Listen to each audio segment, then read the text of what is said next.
बोलो गणेश जी भगवान की जय। बैसाख शुक्ल पक्ष विनायक चतुर्थी पर भगवान गणेश की विधिवत पूजा करना अत्यंत लाभकारी मंगलकारी माना गया है। मान्यता है कि विनायक चतुर्थी के दिन भगवान गणेश की पूजा से भक्तों की मनोकामनाएं पूरी हो जाती हैं। चलिए आज जानते हैं विनायक चतुर्थी व्रत की कथा।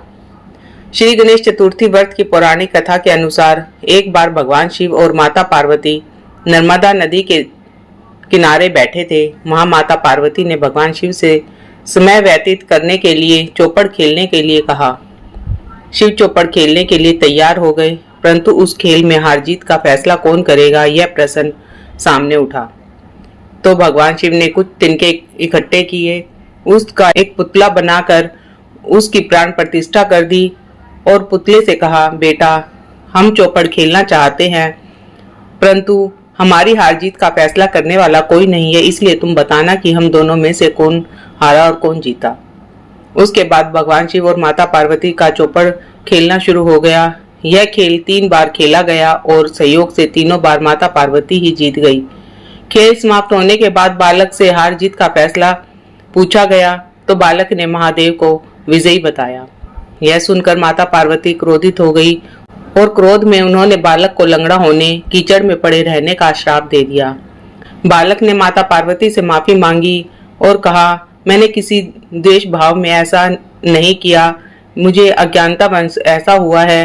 बालक द्वारा क्षमा मांगने पर माता पार्वती ने कहा, यहाँ गणेश पूजन के लिए नाग कन्या आएंगी, उनके कहे अनुसार तुम गणेश व्रत करो, ऐसा करने से तुम मुझे प्राप्त करोगे। यह कहकर माता पार्वती शिव के साथ कैलाश पर्वत पर चली गई। 1 वर्ष के बाद उस स्थान पर नाग कन्या आई। तब नाग कन्याओं से श्री गणेश के व्रत की विधि मालूम करने पर उस बालक ने 21 दिन लगातार गणेश जी का व्रत किया। उसकी श्रद्धा से गणेश जी प्रसन्न हुए। उन्होंने बालक को मनोवांछित फल मांगने के लिए कहा।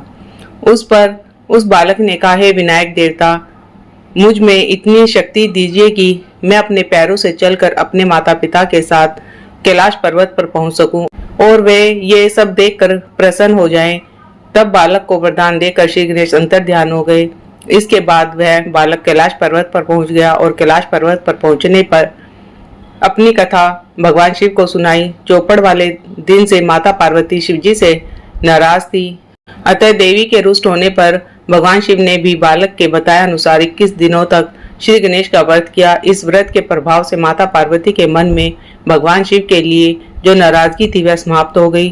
तब यह व्रत विधि भगवान शंकर ने माता पार्वती को बताई। यह सुनकर माता पार्वती के मन में भी अपने पुत्र कार्तिकेय से मिलने की इच्छा प्रकट हुई। तब माता पार्वती ने भी 21 दिन तक श्री गणेश का व्रत किया तथा दुर्वा फूल और लड्डुओं से गणेश जी का पूजन अर्चन किया। व्रत के 21वें दिन कार्तिकेय स्वयं माता पार्वती से मिलने आ गए। यह व्रत करने से सारे कष्ट दूर होकर जीवन की सभी सुख सुविधाएं मिलती हैं। उस दिन से श्री गणेश चतुर्थी का यह व्रत समस्त मनोकामनाओं की पूर्ति करने वाला व्रत माना जाता है। धार्मिक मान्यता यह है कि जो भी सच्चे मन से भगवान गणेश की पूजा और आराधना करता है उसके सभी दुख दूर हो जाते हैं। साथ ही इस कथा का पाठ करने और सुनने से सभी विघ्न से छुटकारा मिलता है। बोलो विनायक देवता की जय, गणेश जी भगवान की जय, शिव परिवार की जय, माता श्री पार्वती की जय।